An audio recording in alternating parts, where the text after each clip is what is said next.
Hi, everyone. Welcome to Trials to Triumph. Once again, I continue to be grateful that you're willing to allow me to take a little bit of time to speak into your life.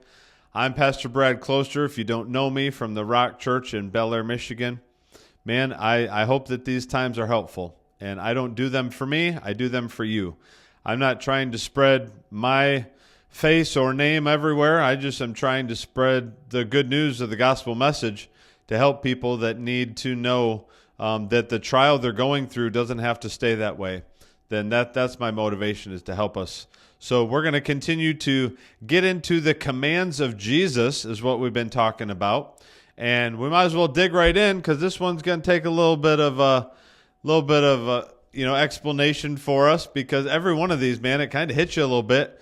You know, like, man, am I really doing this? You know, I think of in 1 John chapter 2, it says, by this we know that we know him if we keep his commandments.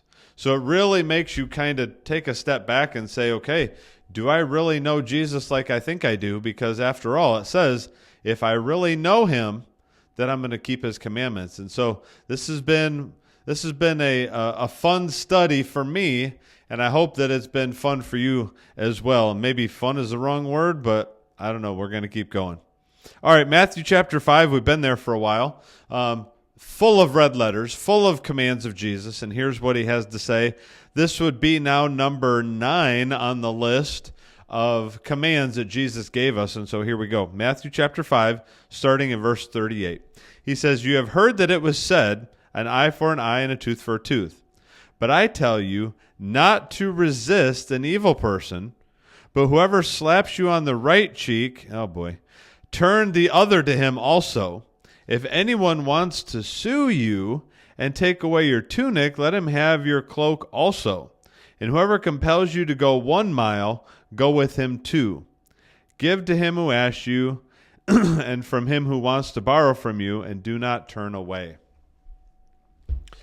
This would, if we really want to dive into this would take me the next hour and a half, and you're not going to sit and listen, and I'm not going to sit and talk for that long. So we're going to do this quick. But to summarize this command of Jesus, it really is this: to go the extra mile. And that's what Jesus is saying here. He says it in a couple different ways, but what he's saying is go the extra mile. And I do not believe whatsoever that Jesus is just saying that as Christians we should just roll over and let people abuse us and take advantage of us. That's not what I'm saying at all. I don't believe that's what Jesus is saying at all. What I do believe, what he's saying, though, is that there's an opportunity for us to respond better in a lot of situations. And in many situations, it's much more effective to offer more of yourself than to fight back. And when I think of going the extra mile, I think of going above and beyond and doing what isn't just expected, but I'm going to stick with this until it's done right. And I can't help when I think of going extra mile, I can't think of the Good Samaritan, because not only did he take in someone or take care of someone that wasn't his responsibility, but he then dropped him. He left him with the innkeeper to take care of him, and said, "I got to go, but here's some money. Take care of him. Anything else you need, put it on my bill." I mean, how many of us realistically would be able to do that and honestly say we've even considered doing that or would consider doing that? And I just think sometimes we, in Christian life, Christianity, and life in general, we get through the day and we get through life and we do what's expected, or we do what's necessary or what's needed to make it through the day. But don't ask me to do anything more than that.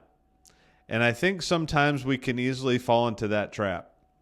And I like to think of it this way: if I'm going to do this, if I'm going to go the extra mile, I should begin with the people closest to me. You know, don't fall into a trap of trying to be super duper great person to everybody, but then you go home and you're rotten to your own family. No, why don't we, what if we all just began doing this even in our own homes? And what if, to start off, what if we practice going the extra mile to our spouse, to our children, to, the people in your own home? And I think that just doing that, I think, would open up a whole nother realm of life to say, you know what, it doesn't have to be just do the basics and move on. What if we were willing to go a little above and beyond the call of duty? What if we're able to go a little more, a little higher than what we're doing before? I'm going to read a verse for you out of a modern translation. It's Romans chapter 12, verse 16. And it just says this: live in harmony with each other. Don't become snobbish, but take a real interest in ordinary people. Don't become so set in your own opinions.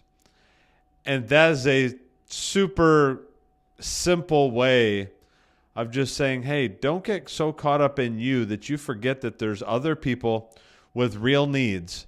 And I think that's a real danger that we face sometimes is we're all about us and all about what we need and what we want and what we can get. And oftentimes we forget about the simplicity of going the extra mile, because you know what? When you go the extra mile, you're not doing it for you. You're doing it for somebody else. Getting our attention off of ourselves. And that's that's the complete example of what Jesus did. He had his eyes off of himself, and everything he did was based on going that extra mile to accomplish something for someone else. And so let me challenge you. Begin at home. Start going the extra mile for the people you love most, and watch that carry over into the rest of your life. Hey, thanks for joining me. I hope this helped, and we'll see you again next time on Trials to Triumph.